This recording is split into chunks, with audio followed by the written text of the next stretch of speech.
These fighters walked around like deities. Common man. Special man. They had loud mouths. I'll step right over you. I walk this earth like a god. Big egos. Fan of the touch gloves and even bigger promises. But all of them were served up a reality check by gentle kings.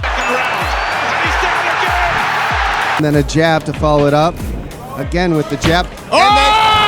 Swagger means nothing when your mouth is louder than your punches. These so-called gods got dragged back down to earth and were taught that lesson the hard way. Here are the times when cocky fighters were brutally destroyed for being disrespectful.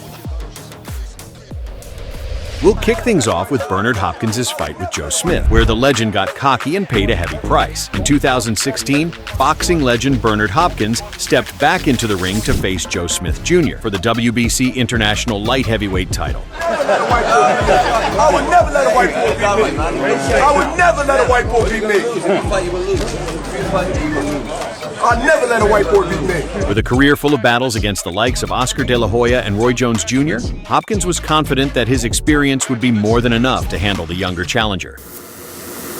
Common man. Special man.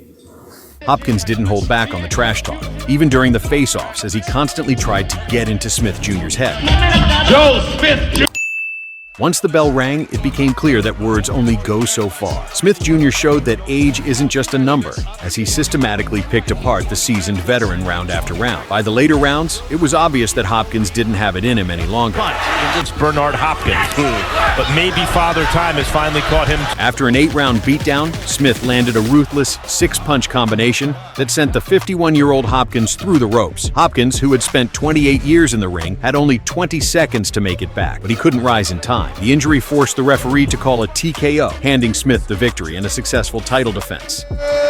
Junior. Next up is Alexander Povetkin versus Manuel Charr, a fight that perfectly shows why showboating in the ring can be a dangerous game. The first round of the 2014 heavyweight fight was competitive, with both men landing clean shots and feeling each other out. In the second, Povetkin rocked Charr twice. Charr started showboating to try and hide the pain, which only made Povetkin angrier. Charr adjusted in the third, using his jab more effectively, while Povetkin relied on his power punching to take the fourth. By the fifth round, Povetkin had regained control, and he was landing thunderous left hooks, uppercuts, and right hands. Povetkin maintained his dominance in the sixth as well, despite Charr's improving jab. А Чар делает одну, стоит и терпит, поднял две руки, закрыл голову, стоит терпит, вот и все. Очень разнообразно, ребята. Вот я... With the little success he was having, Charr was now a sitting duck. Левый боксер. Early in the seventh, Povetkin delivered the lesson with a sensational right-left-right combination that caught Charr flush and sent him crashing onto his back. The finish was so decisive that referee Massimo Barravecchio didn't even bother with a count. The fight ended there, with Charr no longer donning that grin on his face.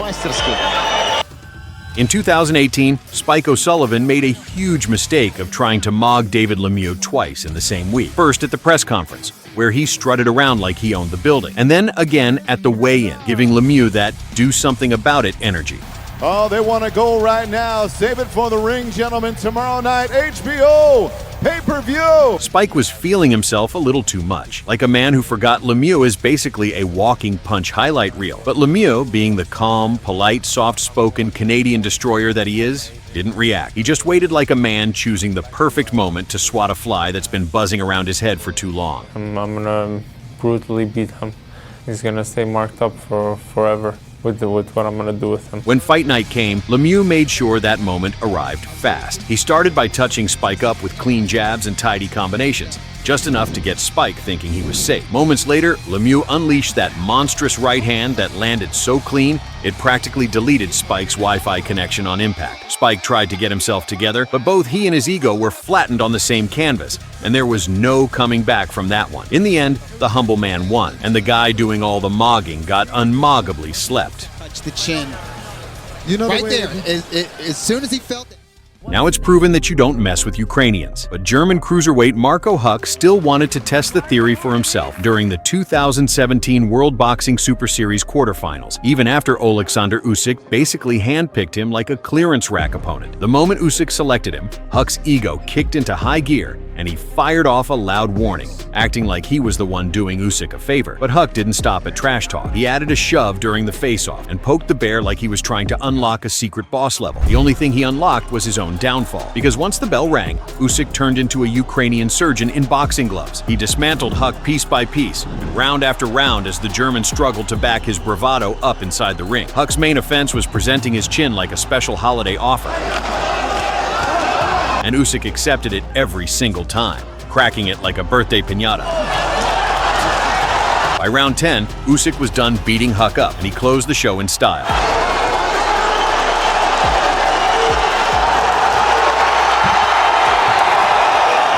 In 2011, David Haye jumped up to heavyweight to dethrone the long-reigning king, Vladimir Klitschko. The Brit arrived with all the swagger in the world. I want the Klitschko's heads, plain and simple. No doubt. You and your brother. And I'm going to have them. This year, I'm going to have both of them. He talked big, walked big, and carried himself like he was the chosen one who would restore excitement to the heavyweight division. Why do you hate Vladimir Klitschko? It seems like you do. Because he's clearly a dickhead. That's why. You heard him chatting just then. Hasn't got a fucking clue what he's talking about. Just yabbering on about absolutely nothing. The fact is, July 2nd, you're getting knocked unconscious. You're going to be crawling around on the floor. But what he didn't know was that he was about to get a brutal humbling at the hands of a legend. From the opening bell, Vladimir did what Vladimir does best. He pumped the jab, stayed disciplined, and refused to be dragged into any chaos. I had to go for it, but I thought the jab, that's what you do in the hold. Throw them to the floor, just show them who the strong guy is. Haye tried to crash the distance with counterattacks, hoping to land one clean bomb that would change everything. Klitschko kept him at arm's length like an older brother keeping the little sibling out of his room. Haye had a brief flicker of success in the third round, and another in the 12th when he finally staggered Klitschko with an overhand right. But those moments were tiny islands in a lonely ocean.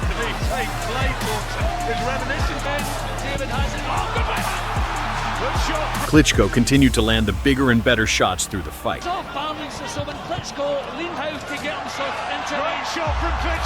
As Haye looked for cover so he could hide his embarrassment. After 12 rounds, the result wasn't surprising. Klitschko won by unanimous decision, teaching Haye that heavyweight royalty isn't dethroned with trash talk, but with skills and talent, and he lacked it big time. In his early days, Anthony Joshua wasn't just a rising star, he was a full-blown wrecking machine, and talking trash to him was a written request for a shorter lifespan. But somehow, Charles Martin convinced himself he was on God mode difficulty. And I'm gonna get right over you. I'm gonna step right over you. I walk this earth like a god. You see what I'm saying? And that's what I am. I'm a world champion now, and I'm gonna keep it. She's staying right there.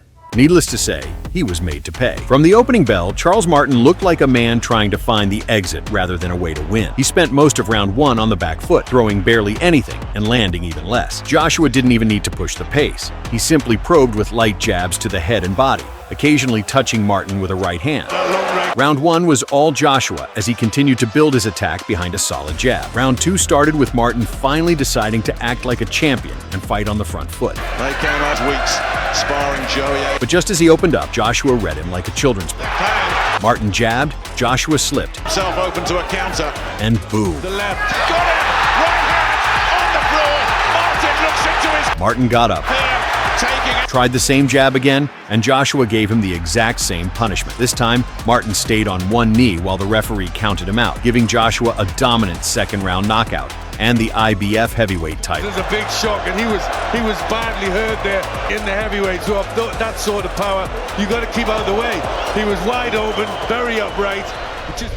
The 2012 heavyweight clash between Vitaly Klitschko and Derek Chisora was absolute chaos, and it started before the first bell even rang. And this is the best time for me to whoop to whoop your ass before you become the Ukraine president, because I know that's what you're trying to do right now. So I need to whoop your ass before you become the president, because when you become a president or whatever, the prime minister, whatever, you are going down in the 8th round. Chisora was full of arrogance heading into the bout and decided to slap the calm and composed Klitschko during the pre-fight events.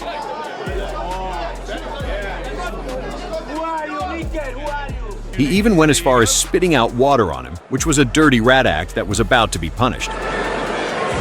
Inside the ring, Klitschko let his fists do the talking, because apparently slapping doesn't count as a fighting strategy. Round after round, he methodically dismantled the cocky challenger, showing that power and precision beat theatrics every time.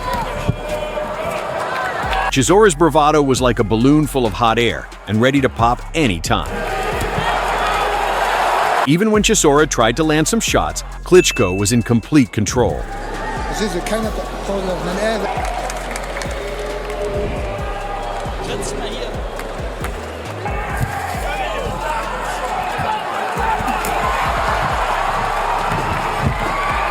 After 12 rounds of a brutal beatdown, Klitschko defended his belt with authority, winning a unanimous decision, while Chisora was left nursing the sting of his own disrespect and probably reconsidering that slap idea.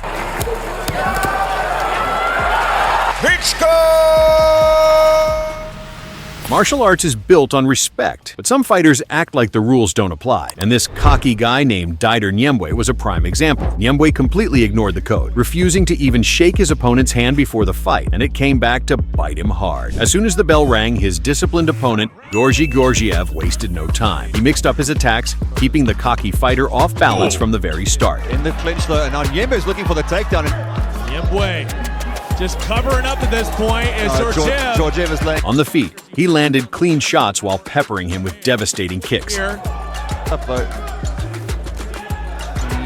Gorjev. Once the fight hit the ground, he didn't let up, unleashing heavy punches that left his opponent scrambling for cover. Something that he trains often, you can guarantee it, as the elbow starts to rain down from the bull kick.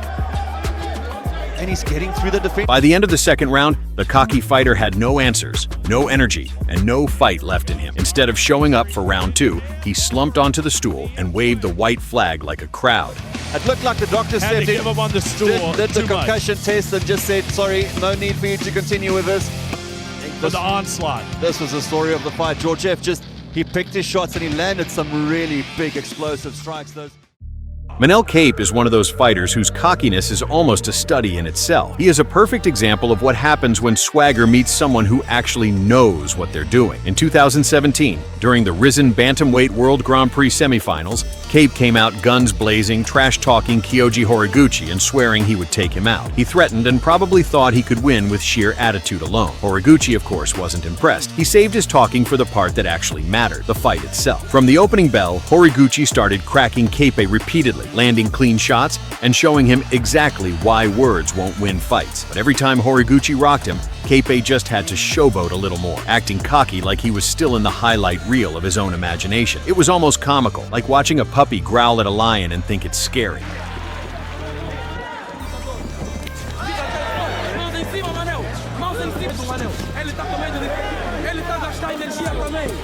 The first 2 rounds were basically Horiguchi schooling Kape, while the cocky Angolan tried every dumb stunt in the book, none of which worked. In round 3, Horiguchi decided the circus had gone on long enough. He secured a takedown, locked in an arm triangle choke, and ended it cleanly. Kape's ego got pinned along with him, proving once again that skill always beats swagger up.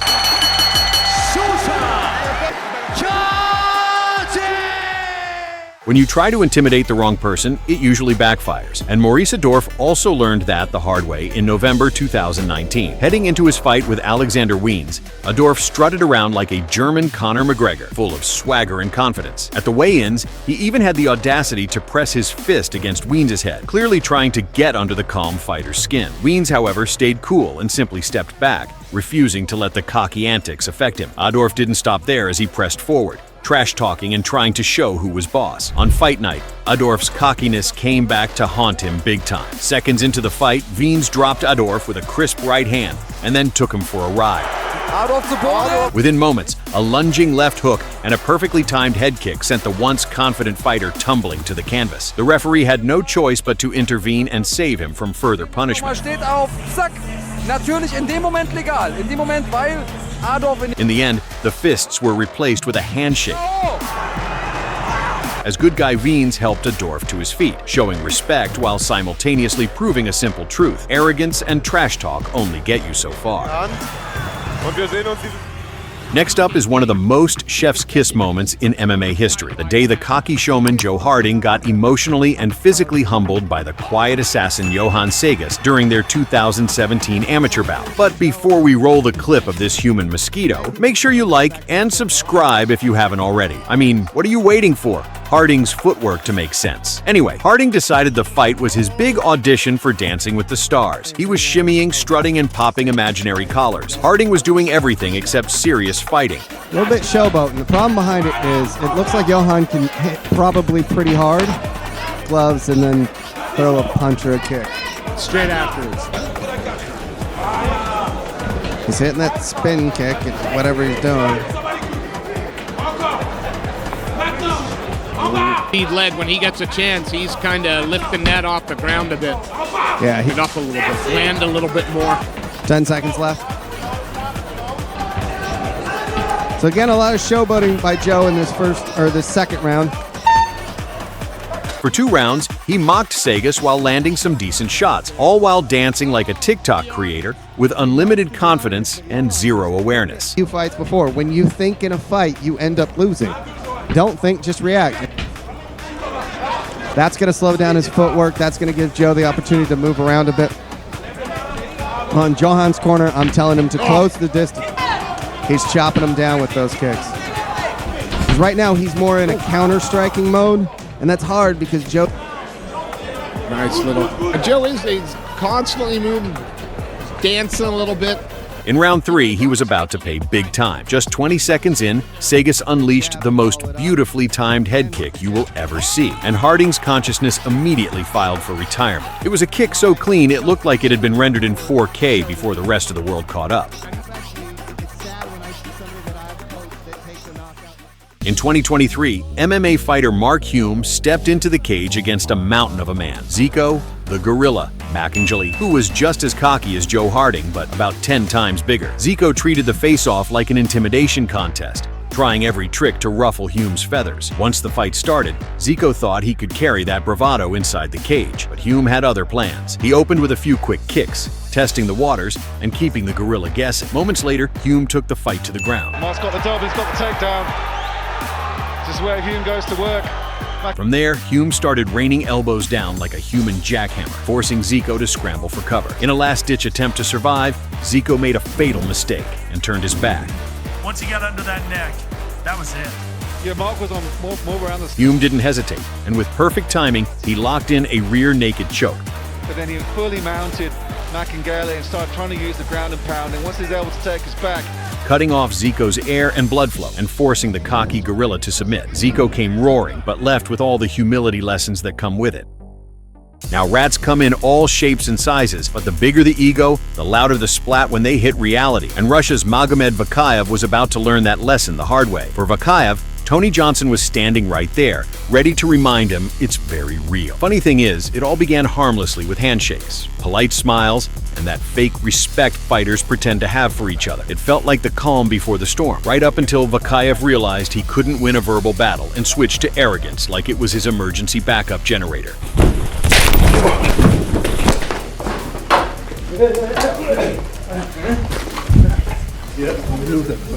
Once the cage door shut, Vakayav actually started off sharp. He landed crisp sniper-like shots and tried to bully Johnson around the octagon.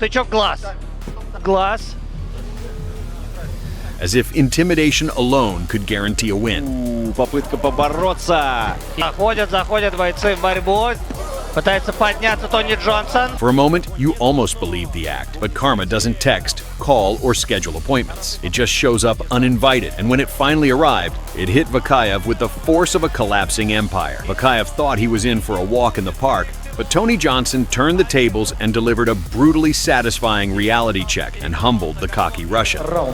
Ladies and gentlemen, punches, and steel. Now, you simply don't mess with a certified legend, and definitely not someone as OG as Don Fry. But Kim Minsu apparently didn't get the memo, and he paid a heavy price. Even before the first bell, Minsu was strutting around, throwing wild gestures and doing everything he could to get under Fry's skin. Sure enough, Fry was visibly pissed, but as always, he kept his composure and approached the fight with technical precision. The first round was a battle of wills. Both men had their moments, trading shots and testing each other.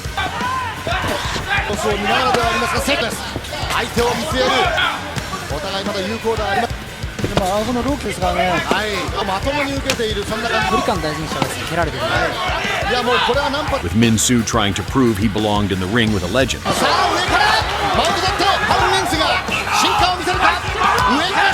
But in the second round, Fry flipped the script with a massive right hand that absolutely demolished Minsu in a blink. What started as trash talk and gestures ended with Minsu humbled and dominated.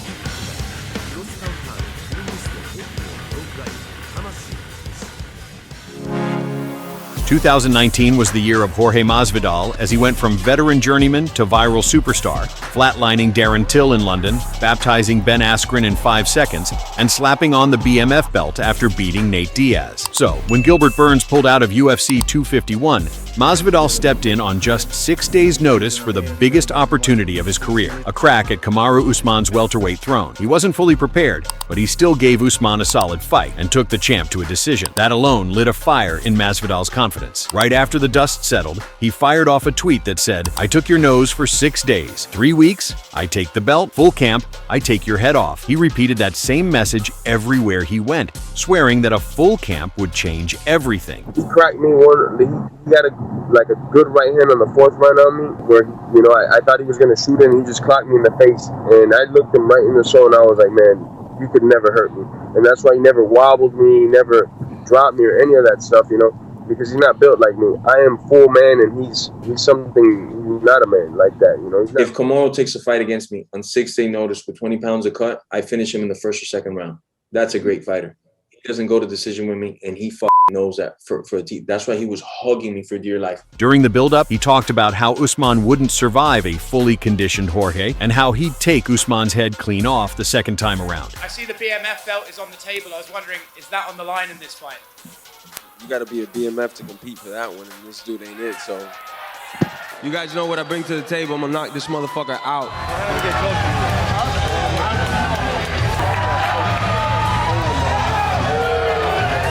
Usman, of course, fired back too, reminding Masvidal of his 14 losses and making it clear that he chose the fight, not the other way around. Let's just be honest here. Let's be honest. You got 14 losses in your career, 7 in the UFC. You're 3-3 in your last 6.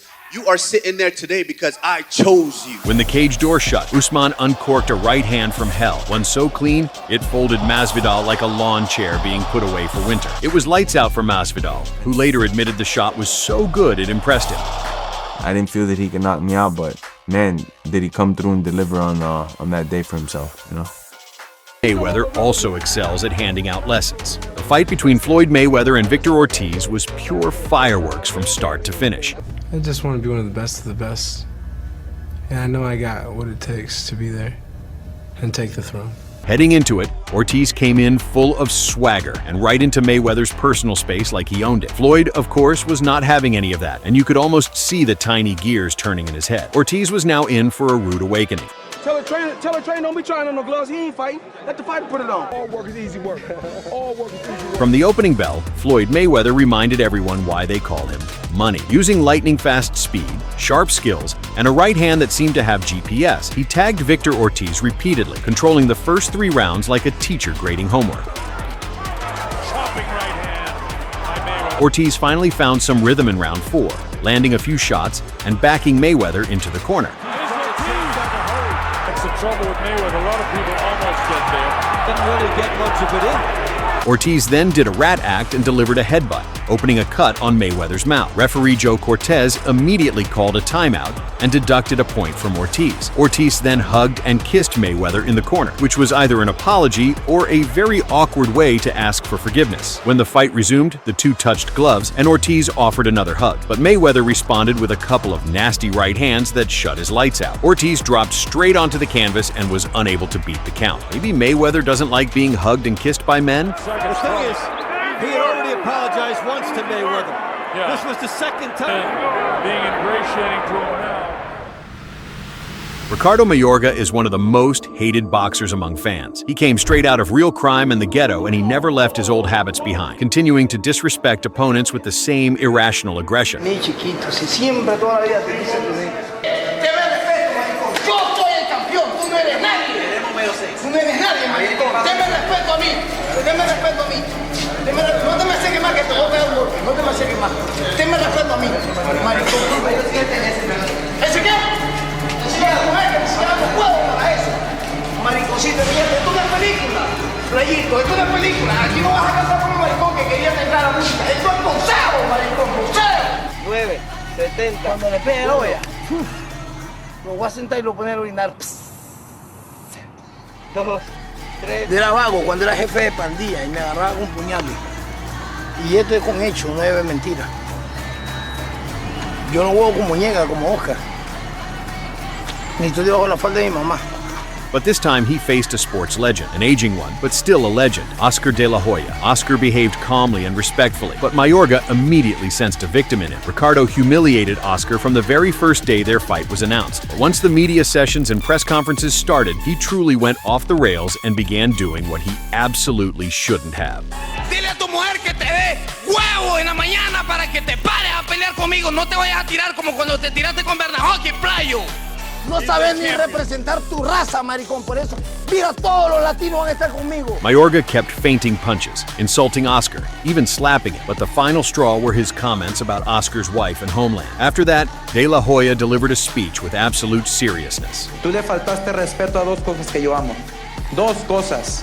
Ayer dijiste algo de mi esposa y ahora mencionaste mi raza. Y con eso no se juega. Y te voy a noquear. Mayo 6 te voy a noquear.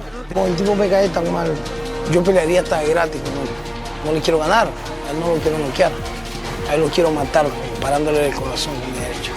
Finally, fight night arrived, and from the very first second, Oscar looked like he had become 10 years younger. His speed and accuracy were phenomenal. Mayorga couldn't do anything and was immediately knocked down by De La Hoya's hook. Ricardo's face was no longer as cheerful as it was during his trash talk, and Oscar was only warming up. This was just the beginning of the vendetta. It looked like Oscar wanted to kill him. Every punch was loaded with rage and fury. Another sharp combination sent Mayorga back to the canvas.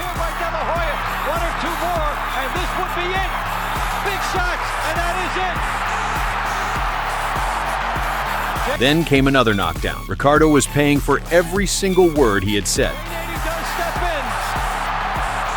And Oscar de la Hoya in the knockout round. And when the fight reached its natural ending, Oscar finished it spectacularly, landing 30 consecutive punches to the bully's head. He beat Mayorga so badly, the referee had no choice but to step in. Oscar de la Hoya never delivered another performance like that again. But that night, he defended his honor in the most emphatic way possible. And Ricardo Mayorga's career went downhill. After a beating like that, intimidating anyone became nearly impossible. That night, karma worked with perfect accuracy. By his opponent, Ricardo Mayorga, turned. It is deafening in here. He's feeling it. This is the feeling he wanted to feel again as he's being carried around the... It's always a spectacle when true legends clash, and the second fight between Tyson Fury and Deontay Wilder was truly a battle for the ages that will be remembered forever. Their first encounter saw Wilder drop Fury twice. Again, we'll take a look at it. Here is the jab by Wilder. And then there's the left hook that sent Fury crashing to the canvas. But still lose by a split decision. Wilder was furious, feeling he had been robbed, so he dialed the intensity even higher, heading into the rematch. When I found you was like a big house, contemplating about killing yourself. So don't you ever forget who brought you to big time box. I drugged you back. I brought you back. I provided food and put food on your table for your family to eat. and I'm doing it for the second time. So don't you ever forget that. I brought you to big time boxing. He came in full of trash talk, promising Fury a night from hell. I don't know what you talking about, knocking somebody in the second round. You ain't never knocked nobody in no second round. You got pillows for fists. That's why I kept running through you. Because you can't punch. Correction. You can't punch. Last opponent. You can't punch. Second round. You can't, man. You told that man to drop and he failed. But could Wilder actually back his words up? From the opening bell, Tyson Fury took control, confidently claiming the center of the ring and using his jab to keep Deontay Wilder at bay. Fury patiently looked for openings, landing clean shots while expertly slipping Wilder's wild swings. Deontay Wilder. Jab there, Kenny Malin's looks at Fury, big right hand. In the third round, Fury's precision paid off as a crushing right hand to the temple sent Wilder to the canvas. Wilder beat the count, but his composure was clearly shaken, and blood began streaming from his left ear. Yet later in the round, Wilder went down again, though it was ruled a slip by the referee. No knockdown! No knockdown! He's got to get out of this round, right? He bought himself some time right there. In the fifth round, Fury dropped him once more with a sharp combination that ended with a punishing left hook to the body. Wilder got back up, but his offense was nearly non-existent, and blood was now flowing from both his ear and mouth. Wobbly legs. Fury going to the body of Wilder. By the seventh round, Fury unleashed a relentless barrage of power shots that left Wilder unable to defend himself. Seeing their fighter in serious trouble, Wilder's corner wisely threw in the towel, stopping the fight and preventing further punishment. This time, there was no controversy. Backs himself up into a corner, a barrage of punches from Tyson Fury. This time, though, his corner had seen enough. They threw in the towel. If you think Wilder versus Fury was crazy, the next one will blow the roof off. The heat between British boxers Fabio Wardley and David Adeleye didn't start in the ring. Too respectful.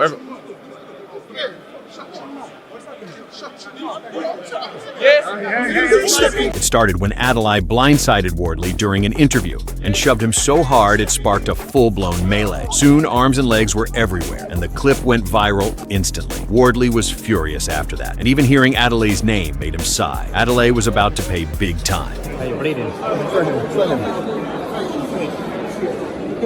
In the fight, Wardley started as the aggressor in round one. Early stages. Damage to the chin, lack of spark. Very interested to see who can judge it. It was a good shot. Though Adeleye landed a crisp left hook in the final seconds. Flurry at the end of the round. Round two heated up quickly as Wardley landed a right to the body early. The final 30 seconds then of the second. Adeleye fired back with a stiff shot. Wardley drilled him with a clean right just before the bell that was a subtle red alert. In round three, Wardley snapped Adelaye's head back with jabs and hooks and forced him to hold, though Adeleye slipped in a left hook. If the opponent comes through, Robert Hodges tends to do the talking. Wardley closed the round strong with a nasty right hand. Head and body out the way, comes forward there with a couple of big... In round four, Wardley backed Adeleye into the ropes twice with heavy jabs, But this is a good attack. while Adeleye snuck in a counter right late. Couple of jab, Wardley. Adeleye looks a little bit cautious. Adeleye had his best moments in round five with a left hook uppercut combo. Now a couple of times, they called him in. But Wardley stayed composed. In round six, Adeleye threw wild shots and drew a warning. Oh, that was better for a second there, and David Adeleye made him pay. Yeah, the referee isn't happy, is he? The seventh round was where Wardley truly stamped his authority. Controlling the fight behind his jab. It was Adelaye's jab in the then. That jab of Ward. Measure that distance with your lead hand. And again, just jabs that Wardley's throwing. The occasionally comes over his front. With 51 seconds left, a crushing left hook sent Adeleye flat on his back. He barely beat the referee's count. Left hook was the big. Adeleye gets to his feet. Still stunned and shaken from the impact. As soon as the action resumed, Wardley unloaded several power punches, leaving Adeleye unable to defend himself. Referee John Latham eventually stepped in, realizing Adeleye couldn't stop the onslaught. After 6, so he was in control of it in the eyes of the judges. Thought them letting the punches go.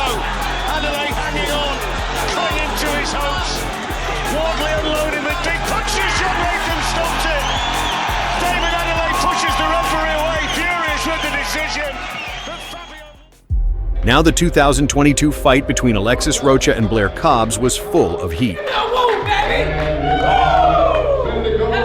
and insults. Cobbs, one of boxing's loudest characters, talked more trash in 1 week than most fighters do in an entire career. Because I would more than well be ready for another great ass-whooping performance Don't look at them, look at me. I see fear in the eyes of my beholder right now. Don't look at them, look at me. In my opponent right now. He strutted into every camera shot promising a knockout, and at one point, he even told Roach that nobody would remember his face once the fight is done. Nobody's gonna remember your face. You know why? You're one fight from the commentary booth. The star. You're one fight from the commentary booth. The booth. most exciting man in boxing. The baddest man in the ring. You'll be announcing my fights after this. You can't even get You'll past be announcing because I'm the baddest man on the planet, period.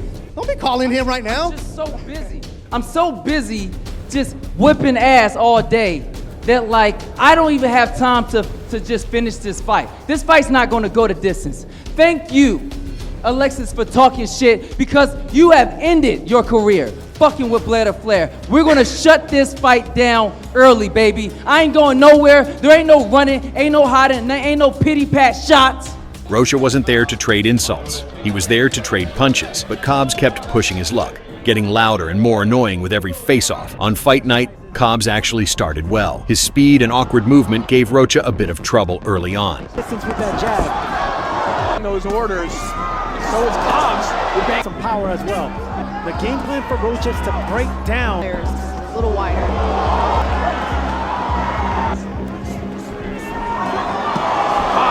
For a moment, it looked like Blair might actually back up all that noise. It's athleticism. So pin. Good body shots on the inside. Fight out of it, fight out. There from Rocha. Nice jab from Rocha as well.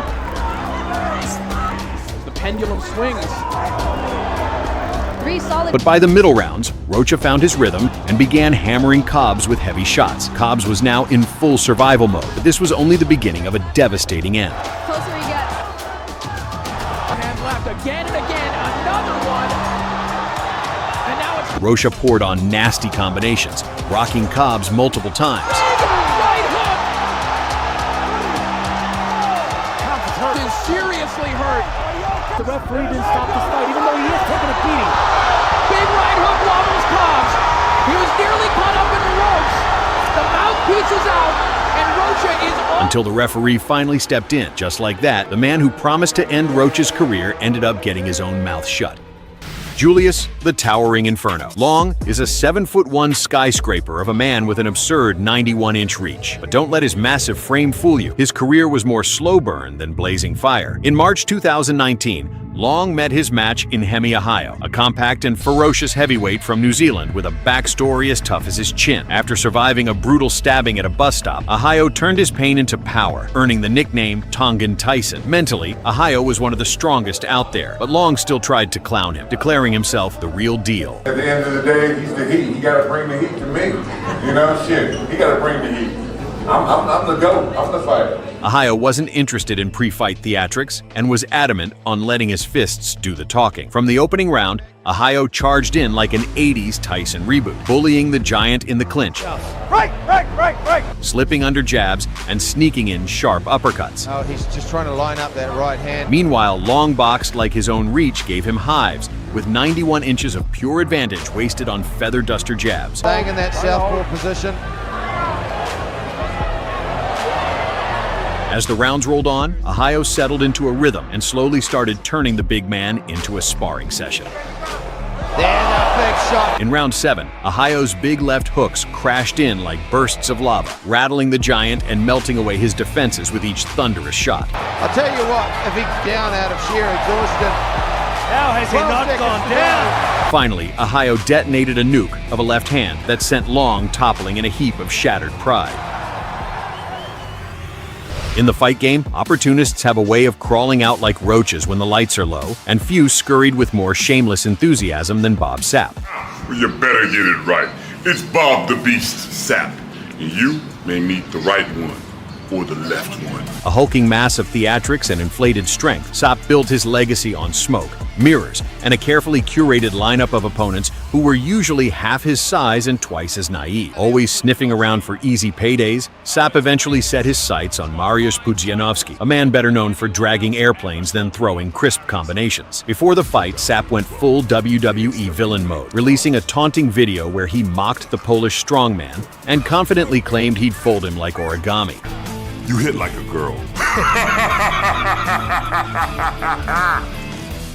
But the moment that cage door shut, reality smacked him like a barbell dropping on his face. From the opening bell, Pudzianowski bulldozed Sapp with zero hesitation, ragdolling the giant like he was nothing more than a warm-up weight. Soon, the Polish Titan mounted Sapp and launched a savage ground-and-pound session that echoed through the arena. Each punch landed like a judge slamming down a gavel. Sapp turned into a stationary heavy bag, eating clean shots with no defense, no answers, and absolutely no dignity. The act was finally over. The con man had found someone who didn't buy the gimmick, and Pudzianowski smashed the illusion to pieces with fists that spoke louder than any promo ever could.